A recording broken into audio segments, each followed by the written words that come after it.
This episode is sponsored in part by PTZOptics. Why hire a camera operator when the control is in your hands?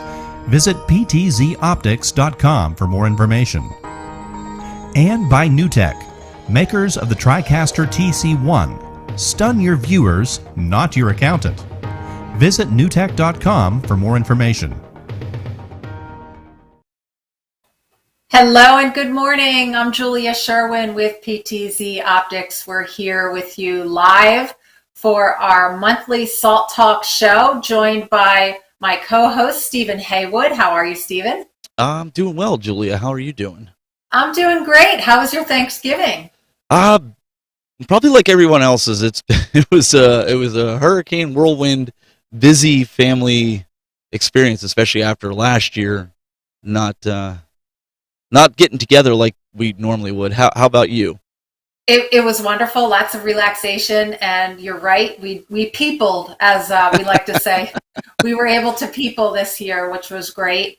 Although, it's a very busy time of the year. Everybody's getting ready for the holidays, and unfortunately, there's news out there about a new variant with the coronavirus. If you've heard this Omicron variant now that they're really kind of looking at and testing to see, how fast and furious it's spreading. Yeah, but the good news is I thought I saw that it's not as potent as what they originally thought, and it's just coming across as a common cold. So let's hope it stays that way, right? Hey, I hope that's true. I've heard a couple of different things, like they don't quite know yet, but regardless, your church, your house of worship, we need to get ready. This is a big time, especially for, in the Christian calendar. Obviously, we're getting ready for, one of the biggest holidays with Christmas coming up. So we wanted to take today, we're not going to have a show next month. It's just, following the last Tuesday of the month, it'll be a time when most of us are vacationing or with our families. So we wanted to take today to really talk about, some of the most important aspects to consider when it comes to streaming and video production for these holiday ceremonies. Unfortunately, Jeremy Klusterman was not able to join us today, so it's just the two of us. We might have a little bit of a shorter show, but first of all, who's here with us today? Welcome, everyone. Yeah, it looks like we've got a couple folks saying hello in here. I'm going to pull their comments up right now. Oh, thanks, Parker. Hey, Gregory. Hi, Neil. It's great to have our friends visiting. And most of you know that you can email us before our shows, in between our shows, at salttalk@PTZOptics. There's two T's in there, salt and salttalk@PTZOptics. So send us an email. And if you do have any specific questions, technology questions, just be as specific as you can, because, remember, we're relying on your description of your scenario and what you're experiencing. So the more detail that you can provide, the better. And there may be an opportunity for us to even highlight your use case, your problem, your scenario on an upcoming live show. So, hey, good morning. So thank you for sharing these hellos from Dave and from Joe. It's great to see everyone. Richard. So yeah, we're excited to get started. So we're looking at this from the perspective of some really simple things, like don't forget to let your audience base and your worship congregation know about your services on social media, especially if those are the channels you're going to use to stream your services. So, where does your worship community live? Facebook, YouTube. These are probably some of the most, common places to stream house of worship services. But you want to remember to let, you have a user base email system. You want to be able to communicate to your worship congregation, and that communication, sometimes that can get lost in the shuffle, right? You're focused so much on the technical aspects of the production that you may forget, hey, you got to let people know, when is it happening, when is it airing, when will it be available.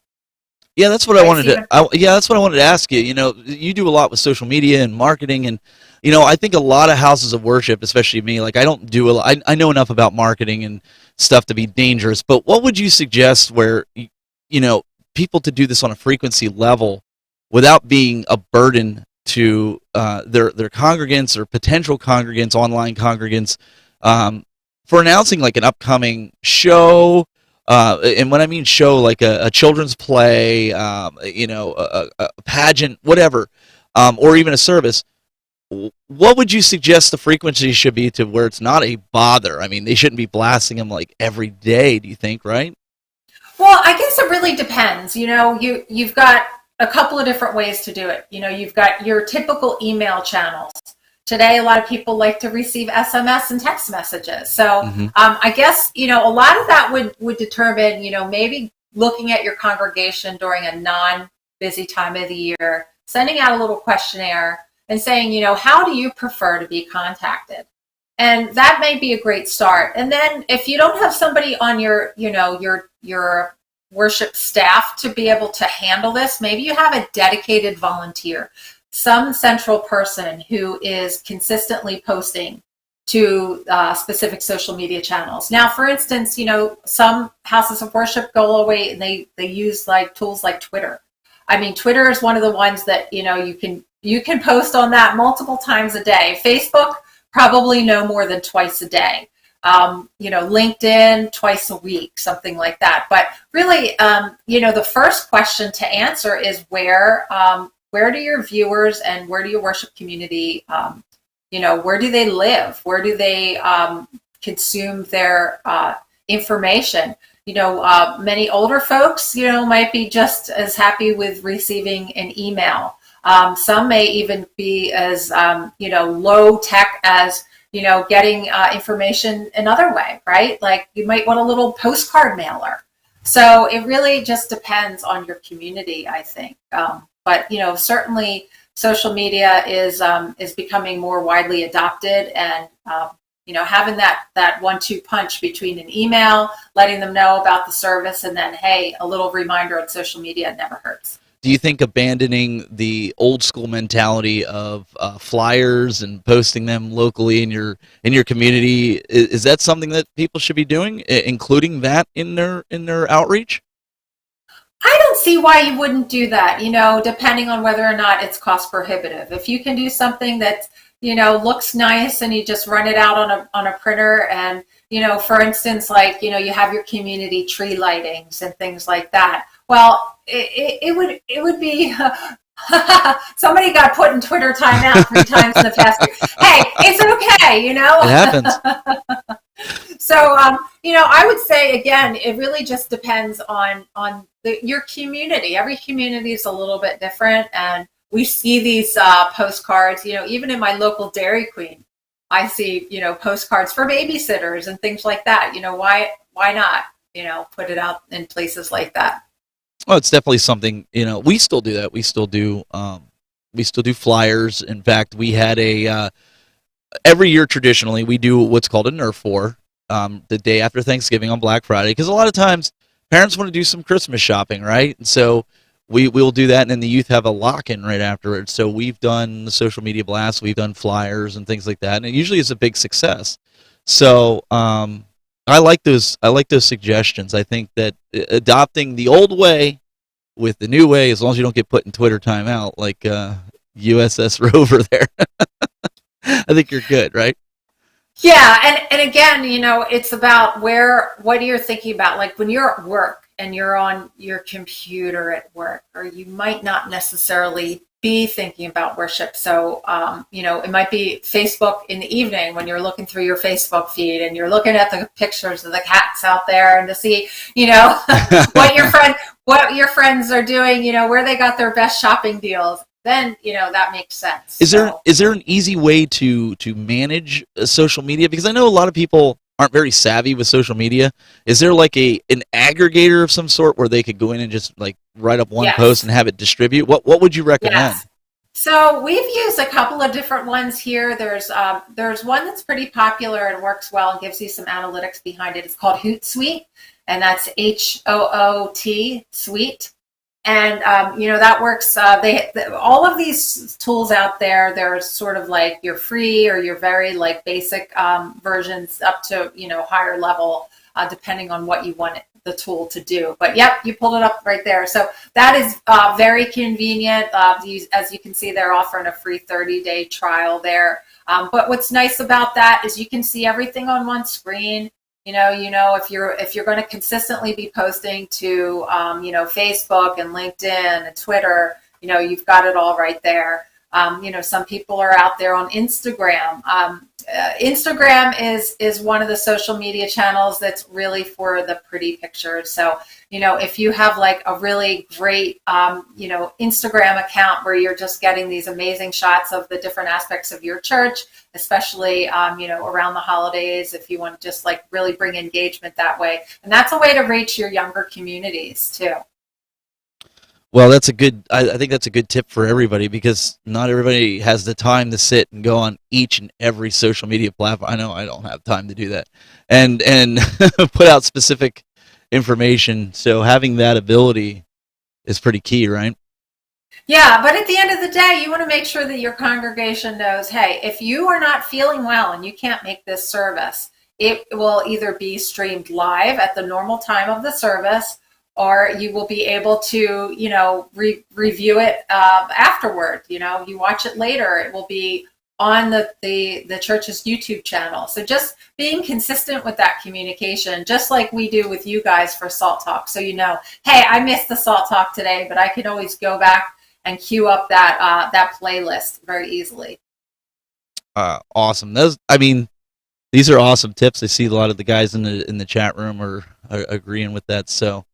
What do we got? What do we got on docket next? Well, you're doing something right now that, you've got the control as the producer of the show. You're putting up, the lower thirds, like you see there, for my name and our email address. You're putting in the comments from YouTube, which are great. So, we've also talked about using slides in presentations, right? So, you want to take the time ahead of time to make sure that you've got the content on those slides that you want, whether it's part of the actual ceremony or service. And, everyone's had an opportunity to, give their approval. If you have any kind of process like that in your house of worship, it probably makes sense, to make sure that, the pastor is able to, take a look at all of that before it gets uploaded into your, whatever system you're using. Yeah, and as the a media director, as well as many other things at the church, I always try to get with the senior pastors at least 2 to 3 months ahead of time. We usually have a pastors meeting or leadership meeting to find out the dates and times of these events, because what I like to do is, even starting in October, I like to put up on the pre-service announcements, Julia. I like to put up when the Christmas Eve service is, when the Christmas play for the kids are, so people can start to begin to plan. If they have relatives that are traveling and they have the opportunity, if they know the date, like if it's 2 days before Christmas and grandma and grandpa are coming in, at least they know in advance, like, hey, on the 22nd, the kids are going to be doing their Christmas pageant. Why don't you come on out, come in a little bit early, and see these pageants that these kids have been working really hard on for the last couple months. So I think, like you said, getting that approved, finding out that information, getting it in a rotation early enough. Don't wait until 2 weeks before Christmas or whatever holiday you're celebrating, and put it in your rotation. That doesn't do any justice. You really need to start early and begin getting that information early enough. Absolutely, and you mentioned a great point. Like you have the children's services. Some churches actually have a children's service, right? Mm-hmm. What about the legality of having a stream where you are streaming children? Right. Are you signing all of those waivers up front? So with the parents who have a child in that right Christmas pageant. So this isn't legal advice, and you guys need to seek out legal counsel for this. So this is just what we do. And this is based upon the folks that attend our church. They've been all in agreement. What we do is we have them sign a waiver. If they do not want their child in or on camera, Our camera crew usually knows to stay away from certain people. We also have special needs that attend our church. They cannot be on camera. If they are, it's just from their back, like the back of their heads. Their face cannot be on camera. So we have signs all over the building that say this is under constant surveillance. It's also constantly live. As long as you're in the church building, you could be on the internet. If you have a problem with this, see one of the senior pastors or the assistant pastors, and we will take care of that to make sure that you do not appear on camera. So I think from a legal standpoint, I think as long as you let them know that this is going on, but I think in today's age, Julia, everybody just assumes that all this stuff is going to be streamed or recorded in some way, shape, or form. So, but I think the right thing to do is just to let them know, and if they have a problem with it, to let you know so you can accommodate them. Right, and for those children, they can be placed like sort of on the outside, where they're out of the view of the camera, right? Because we've talked about this before. Yes. So, I mean, we do that a lot. We actually stream our kids' services too, but I made sure to put the cameras in a position where, you're getting the backs of their heads and things like that. And our room is pretty dark. So, looks like somebody found my secret. My secret is out. USS Rover says he's seen me from my brand. So, yes, I work here for PTZOptics. A face that will live in infamy now. You can't get rid of me. You can't get rid of Steven. So, we just alluded to, we talked about slides, but there's other graphics, like I mentioned, lower thirds, production graphics, videos, opening videos, countdown timers. What would you say, about producing those, Stephen, ahead of time, getting them all ready to go? Yeah, we've talked about this on previous shows of Salt Talk, that there's kind of a split audience when it comes to countdown timers. I personally like them, and I like them within the church for this reason. A lot of us get busy pre-service, no matter what, whatever house of worship. You get busy. You're talking to people. Maybe you're helping out in a parking lot because somebody's sick, or maybe you're checking kids in like we do because we also do the kids ministry. Having a countdown timer that's running on multiple screens within your house of worship is great because it lets you know how much time you have before you have to get to the stage or get into into the sanctuary. My wife and I we play on the worship team. She's a worship leader. I play drums, so I need to know when I got to be up there when the announcements are going to start rolling and the pastor welcomes everybody. So having that countdown timer lets us all know that, hey, we're going to start church right at 10:30. We're going to be on time. We're going to get in there, and we try to cater the graphics, I guess you could say, depending on the season that we're in. Like if we're in like a fall season or a winter season, or we're not going to show sunny beaches and oceans in the middle of a snowstorm, although people probably might like that. We try to cater to the season, the holidays, whatever it pertains to. So we try to do that in advance. Now, do you have someone on your team, Stephen, who's like dedicated to doing the graphics, like the designer? Or? Usually that kind of falls on me. So I tend to find stuff, but there's different websites out there, and I know we're going to get to this a little later on, that you can actually get graphics. Now, you do have to pay for some of this stuff, but there are sites that are free. You just got to search around. But if you have an in-house graphics team, I know a lot of churches, if you're bigger, you might have somebody in the church that either volunteers their time for graphics or volunteers their time for different video editing. You could probably have them, if you put it in enough time in advance, to have them do it.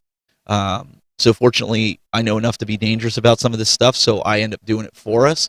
But if you're not good like that, or you don't have anybody, like I said, there's websites out there that can assist you. I'm not a graphic designer myself, but in the past I've used a site called Canva. It's free, Canva. Yeah, Canva works good. You can, produce. They have templates. Mm-hmm. So depending on what you need it for, you have a variety to choose from, and you can manipulate them to your needs. So I think, like I would say many churches probably fall into your category, Stephen. That one volunteer kind of pinch hits and does a lot of different duties. just because that's the nature of it, right? Yeah, and a lot of times, like, we're in, our church is actually Western PA, even though I live in Ohio. People think, well, you travel out of state. But you got to realize it's a half an hour drive to cross state lines to where the church is.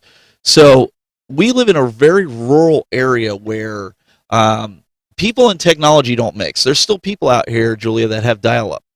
Okay, so just to kind of give you an idea. So when it comes to technology in this area, there are areas that and churches that have skilled people, but a lot of them don't, and so they rely on networking with other churches to learn how to do this, because people don't understand computers, let alone understand making graphics. So that's why somebody like me coming in, I understand this stuff. So it was kind of a breath of fresh air for them, because they don't have any. A lot of them are farmers. A lot of them, are what do you call them? Just like a blue collared worker, somebody that's like an auto mechanic. They're not into technology. They're just they're tradesmen, right? Right. No, that makes sense. So we talked a little bit about free sites or sites that offer graphics and things like that. One of the sites that you mentioned was called, it's specific to houses of worship. It's called Igniter Media. And that's something that you've had some success with, right, Stephen? Yeah, they have a lot of really nice, elegant, themed pictures, motion graphics, and things here. I'm showing it here on the screen.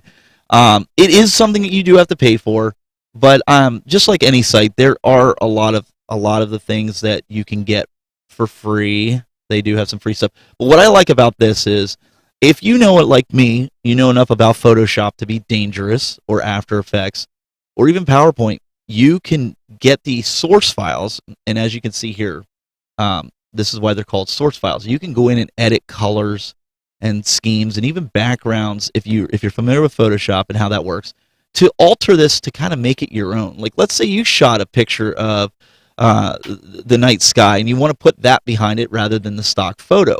You can do that with this media, and that's kind of why this stood out to me.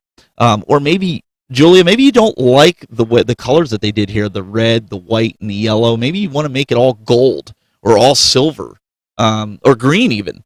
You can go in and do that while still keeping the script the same, and because you like the writing and stuff.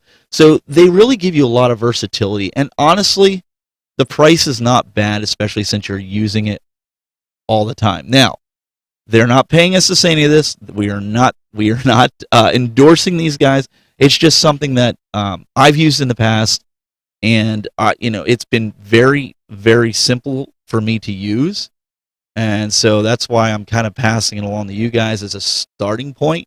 You can Google, obviously, your favorite, and maybe you have a favorite one, and you're watching this right now. Put it in the chat room so we can bring it up on the comments, so other people that go back and watch this can have some sort of resource, right, Julia? Absolutely, and simple is good. This is something that I think that most high school students would be able to help out with. And I like the fact that it's customizable, like you mentioned with the picture. Like if you want to have a picture of your church as the background. Exactly. You should be able to do that. Of course, you can do a lot of these things anyway with things like PowerPoint and other tools out there that people know and love that have been around for a number of years. But, just adding a little bit of that personal touch, it kind of keeps things interesting. Let's see. Peter has a comment. I'm fairly agnostic about countdown timers at the venue, but you have to have a countdown for a live stream. Otherwise, you inevitably end up losing the first few words.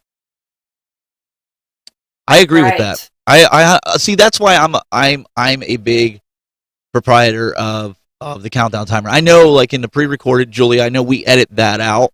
Right, we take out the countdown timer for people that go back and watch this because they don't really want to sit and watch count. But I think for live, you really should have a countdown timer. I agree. Absolutely, yeah, it's great to have that. So, one of the things that makes holiday Christmas productions a little bit trickier are the Christmas lights themselves, right? Yeah, your decorations. Right. You need to have them, but they Yeah. also can present a problem when it comes to camera placement. So, what are some of the things that you've done to sort of mitigate this in your church? So I've been to a couple of churches that use the traditional. Now I don't know how many people still do this, but use the traditional silver and gold tinsel. Okay. Oh no, tinsel. I Not know good my for wife. cats. Like for me, that pulls on the nostalgia strings because mom always put it on the tree, and my wife absolutely hates it. So I don't crucify me, chat room. It's really fun for cats. Yeah, and I have too, and that was kind of her. That was kind of her point. What we had some folks that were making wreaths, and they were putting the tinsel on it. But what they didn't realize is they were hanging them underneath the camera, so close, in fact, to the lens that when they would tip the camera down, it would create like a halo effect from the lights on the wreath as well as the tinsel. The glare would come off the camera, and it would just, because the cameras, they didn't move them because that's where they wanted them.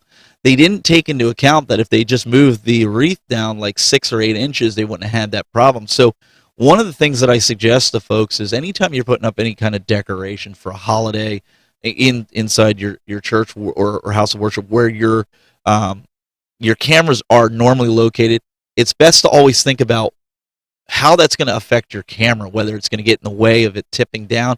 PTZ or not PTZ, it doesn't matter if it's going to get in the way, or if when light hits it.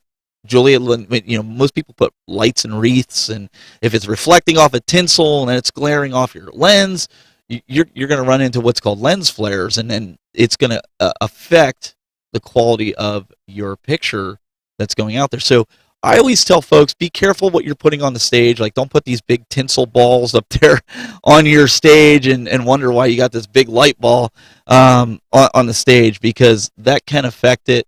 It's going to affect how bright something looks, or if you have it on an auto exposure, an auto gain, it could make it really dark and then make the lights really pronounced, or it could make it really dark and then, it could be a hassle. So these are things you really want to check out. So if the ladies come to decorate your church or your house of worship, you best get in there and run some tests with your equipment before the Sunday, or you could be in a world of hurt. I was just going to say that, and it's something that we talk about time and time again. Test, Yep. and test. Absolutely.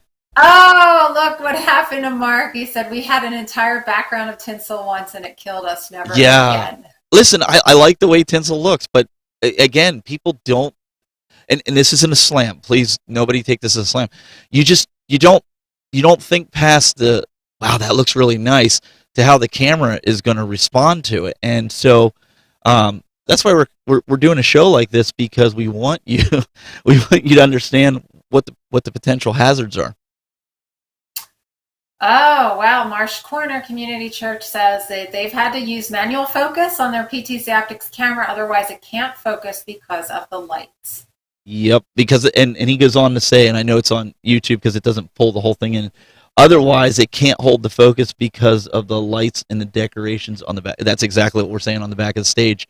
So yeah, it's very important. And Julie, you've seen those with the Santa Clauses in the malls where they put those giant ornaments, right, with all the sparkles on it, and they lay it next to where he sits. I've seen churches use things like that, but they're more, they have that tinfoil look to it where they're gold or whatever. I want to talk about wreaking havoc. When that stage light hits it, it's kind of like the Star of Bethlehem lighting up the stage. And it's a nightmare for camera operators. So, the best thing to do is, put it in manual focus if you can do that. And that's hard to do when you're zooming in and out all the time because you've got to constantly adjust that manual focus.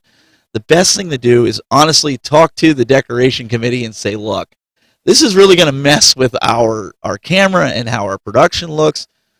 Can we think about some other types of decorations? Maybe we go with more of a greenery with a little bit of lighting and things like that. There's ways of doing it, but rather than restructuring your whole video setup just for a few Sundays or a few service days, that would be my recommendation, and that's what we tend to do.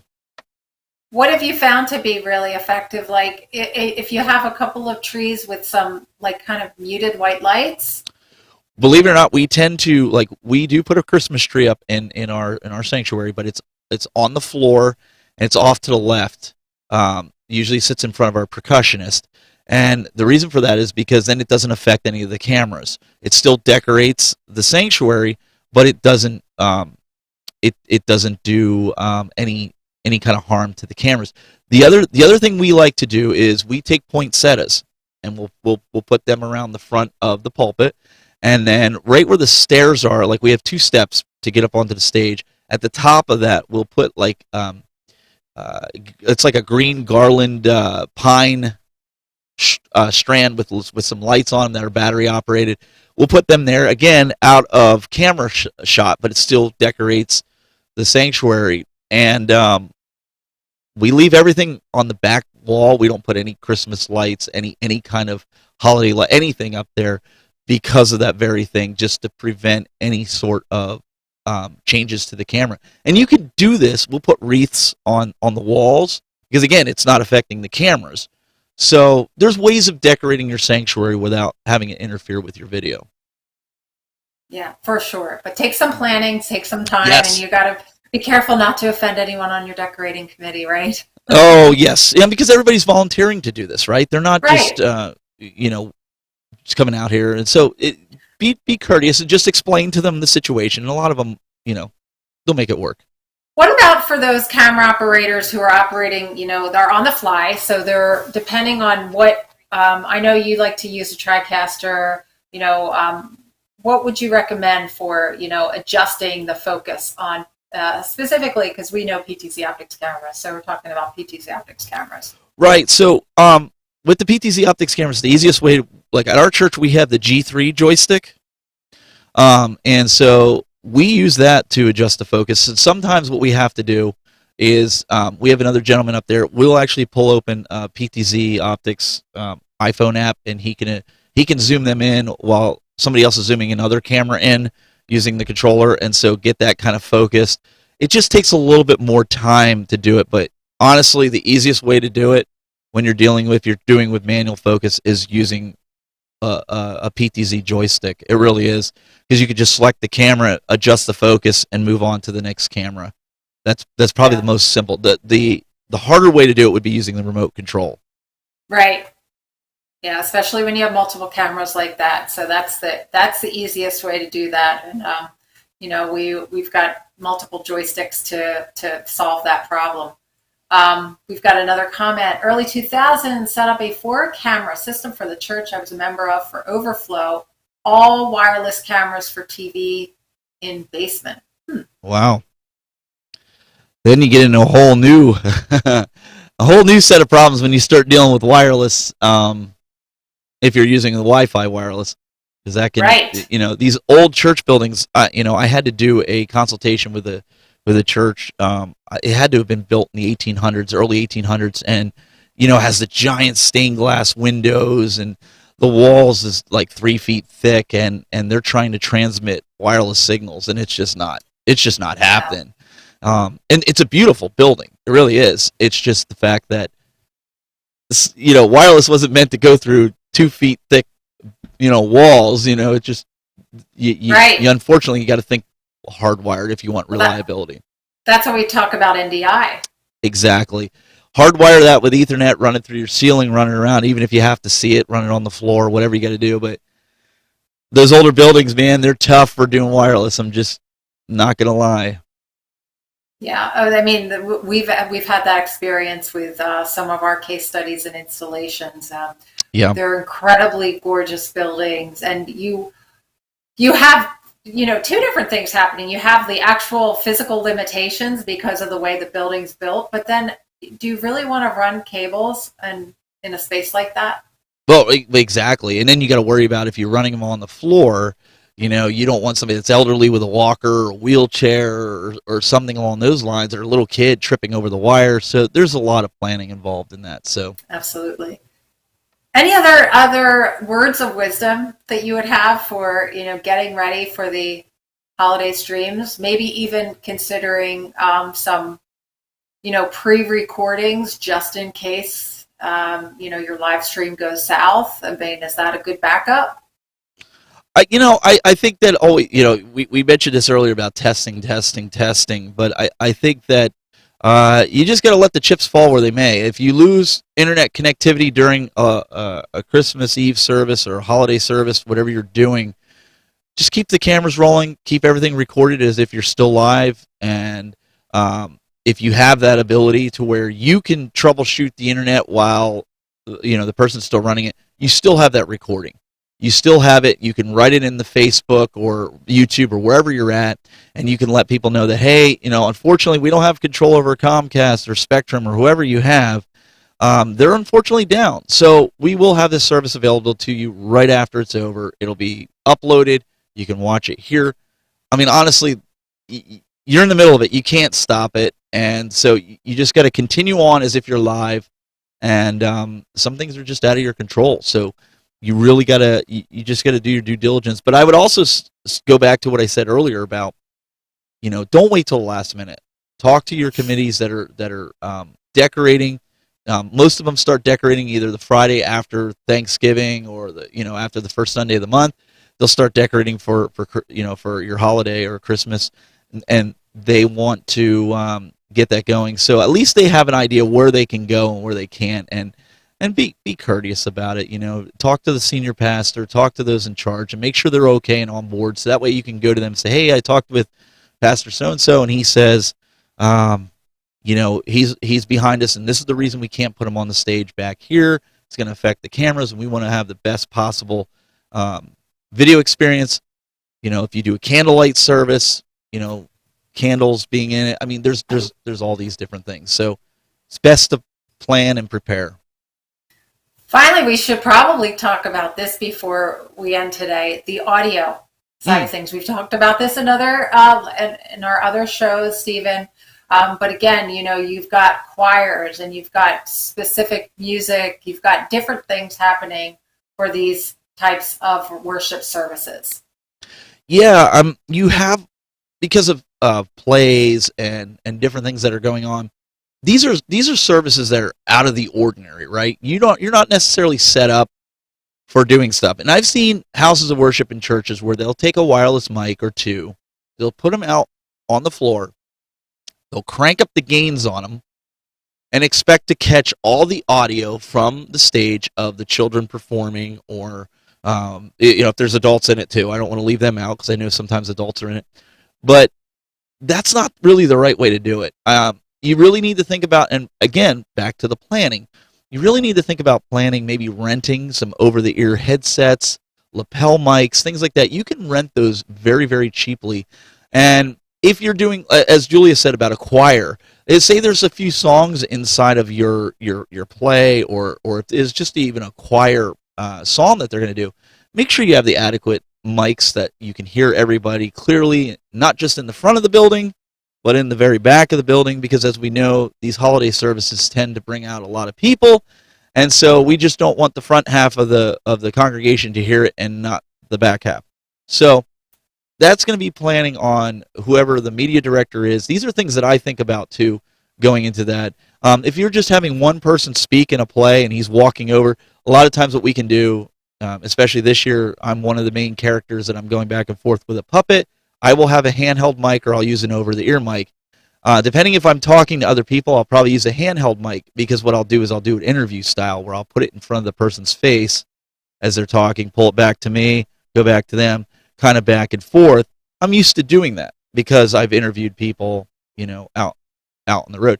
But this might be something you need to practice with the folks in there. So you need to look at your situation and figure out the best way that it's going to be working. And audio, take the time, rent a system if you don't have it, rent the microphones you need. Julie, I mean, honestly, that's going to be the best option. Yeah, and I mean, we're talking about two very important aspects. You've got your people, your congregation is present, and then you've got your remote participants. So you want to make sure that it's sort of an equitable listening experience. Yep. Audio is easy, just hooked into PA system. Right. You can hook it into the PA system, but audio, depending on, you're standing close to people, right? So you have that proximity effect. So what a lot of people tend to do is like they'll have somebody test the microphones before service. They'll have one person standing there, and they'll say, "Okay, test," and the person goes, "Hi, how are you?" Instead of during the production, they're like, "Hey, how's it going? How are you doing?" You know, and they start talking in their normal projection voice that they've learned for the past couple months doing their production. So they adjust their microphone accordingly. But what they don't take into consideration or into effect is the 10 other people that are in that close proximity, Julia, that have all their microphone packs turned on, because most churches don't know whose mic is who, so they don't mute people that are not talking. They just leave everybody hot.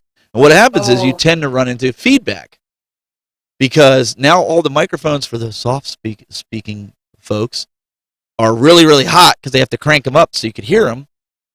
And then the people that did the tests that talk really loud during the production, sometimes they tend to talk really quiet. So now they're adjusting all that, so they just leave everybody hot. And then you have all this interference. So when you do sound checks with people like this, when you're doing a play and everybody has a mic, sound check everybody together. Have them walk around, intermingle with each other, do figure eights. I know it sounds stupid, but it really does work. If they do figure eights, what happens is it gets that the radio signal going in different directions. So what it'll do is it'll actually let you know if you're going to have any kind of feedback based on any kind of interference that you get, and have them intermingle with each other. And then you'll know right away, because then you should not have any kind of interference unless somebody turned it up or anything like that.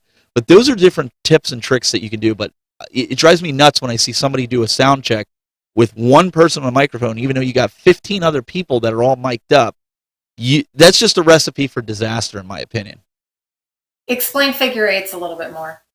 Okay, so you think of it as kind of like a dance routine, right? So let me pull this lower third down. So like if you're starting here, you kind of want to walk around like this and just kind of with each other, and have one person go the opposite way, but make a figure eight. I guess that would probably be the easiest way to. So you have multiple people walking around. Yes, you do that with everybody that has a microphone, and they all intertwine. You make like a giant, what do you call it, S-shaped snake going down.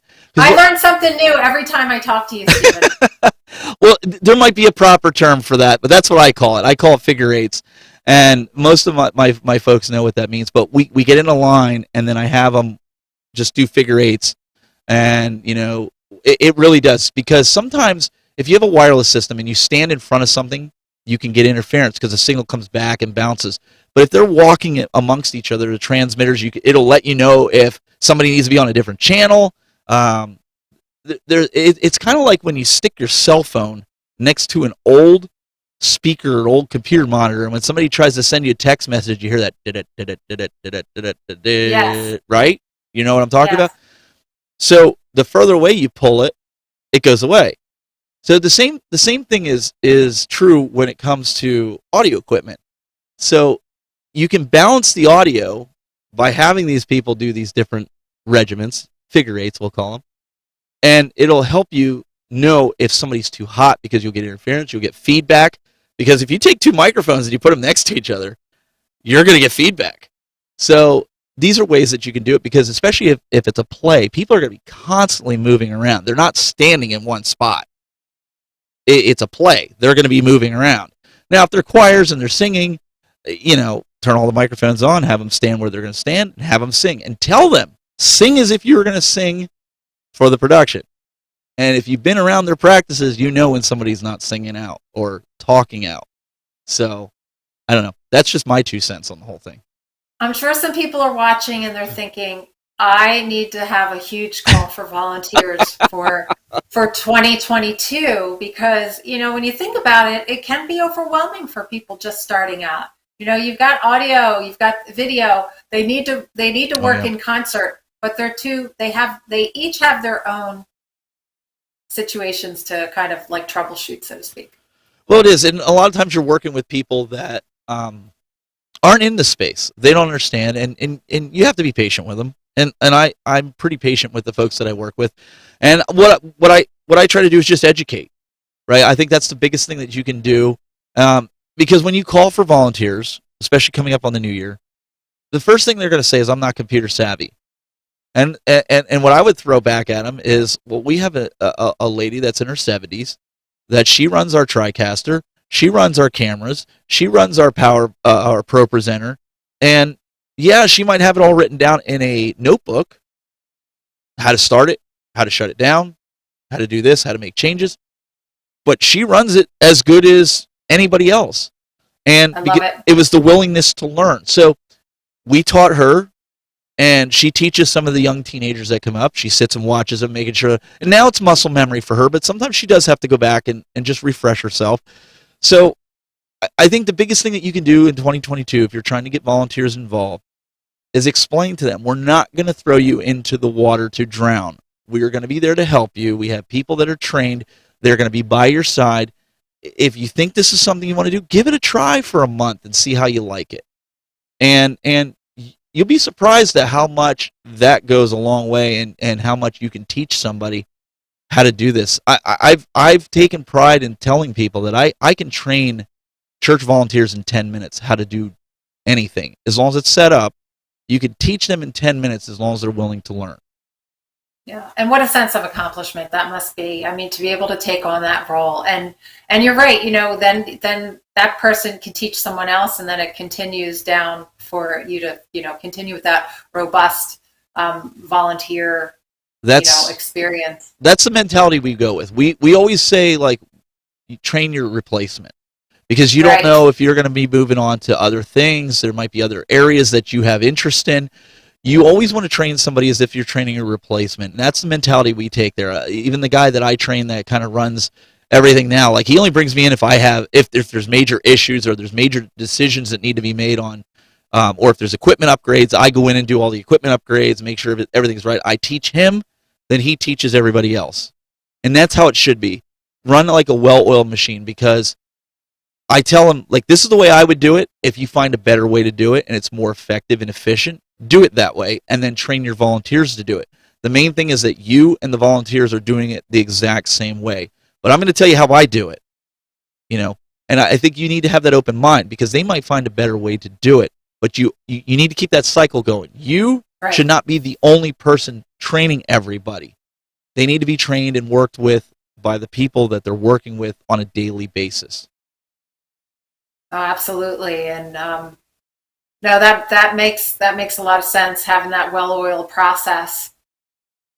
Initial training is quick and easy, says Lawrence. Being able to troubleshoot live is a whole other ballgame. Hey, listen, we know, because we've been there. I mean, this is what we do, and we've had snafus happen on live shows. It's just part of the process.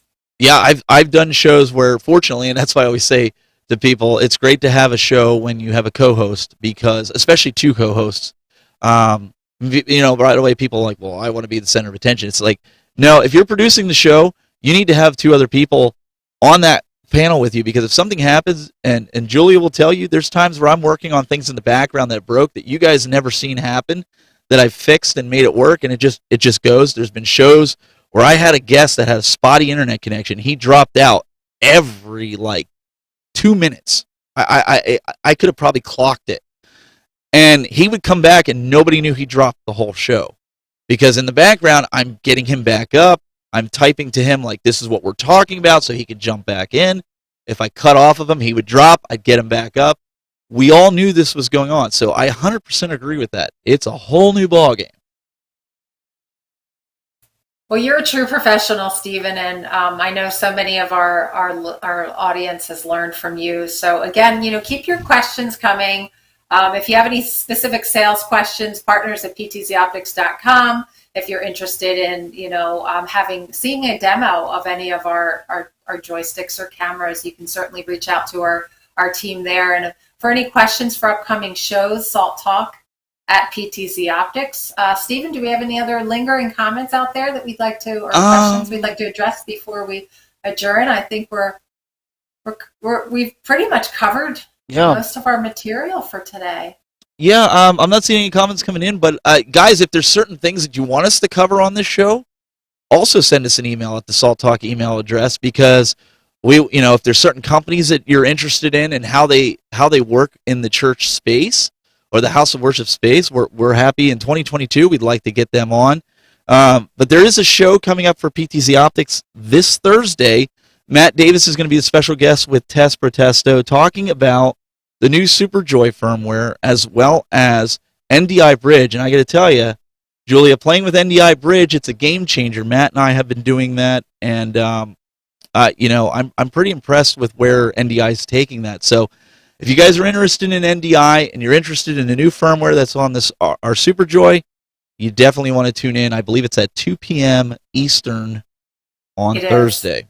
2 p.m. Eastern on Thursday, same channel here on YouTube, and the NDI bridge and everything NDI. If you're reading anything about this industry, it's a hot topic right now, so you don't want to miss it. I'm just pulling up these last comments here. Yeah.